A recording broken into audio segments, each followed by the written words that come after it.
Hello there, this is Chester. I spent the early 90s working here, spent 3 years working in Chester, and I'm going to give you a bit of tour of Chester as I know. You will see behind me Chester Cathedral. Visited here, I think I was about 9 or 10 with the Cubs. Not going in today. I'm going to do a lap of the walls, I'm going to show you a few parks and the canals. Hope you like it. See you soon.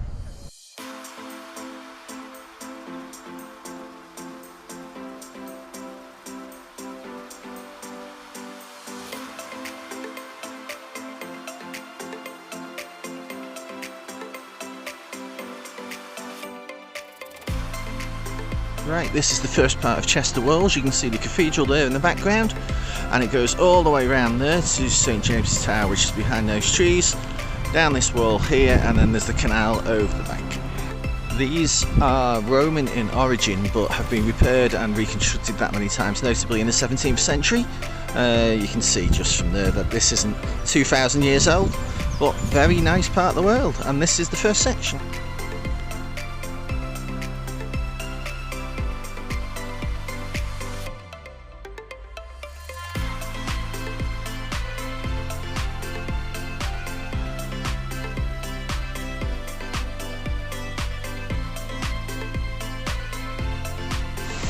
So, slight diversion off the wall. This is Northgate Locks on the Shropshire Union Canal.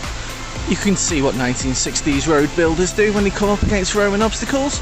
And then of course, I think it was Telford was involved in this in the 1800s.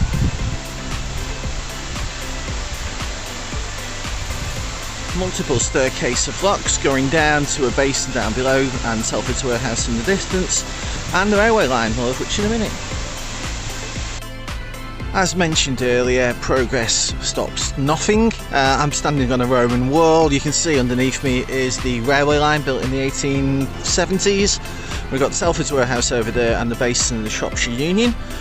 So the wall essentially was knocked down to build this railway line, and if I cross over to the other side as we're approaching the corner point, you can see also that the railway line goes back under the walls again. So this is the point I was making. The walls are Roman in origin, but unfortunately have been modified quite significantly over the years. So we've got a left turn in a moment and we'll be heading down to the racecourse.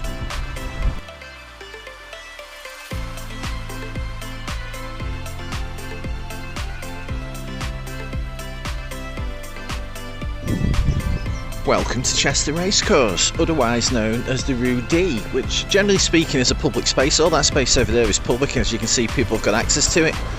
And then when the races are on, all this gets closed. Apologies for the traffic noise. I spent my 30th birthday here and managed to lose a fair bit of money, but hey, it was fun. We're about halfway around the walls now. As you can see up there, we are at ground level. And we are crossing the road in a minute, and then we're walking down towards the river. Again, apologies for the traffic noise, but that is Chester Castle up there, and just next to that is Chester Assizes. That was law court back in the 60s where Brady and Hindley were dealt with, and nowadays in the car park just in front, that's where Chester Pride is, and I hope to see some people there this year. Right, this is Chester City Council's offices, and you can see we are coming to the end of the wall. For some reason there's a bit of a gap here. We're coming down to the river at this point and to the next gate, the exit gate, but you can see just over the other side we cross the road and the wall carries on there, right on the banks of the River Dee, which we'll see in a minute. Okay, again you can see there's been some modification. That's another one of the gates, and that's the bridge over the River Dee, and again we're redirected back across the road, so clearly something's happened at some point. So up to the next gate, and if you listen very closely you can hear water running, which is the River Dee, and we'll see that in a minute.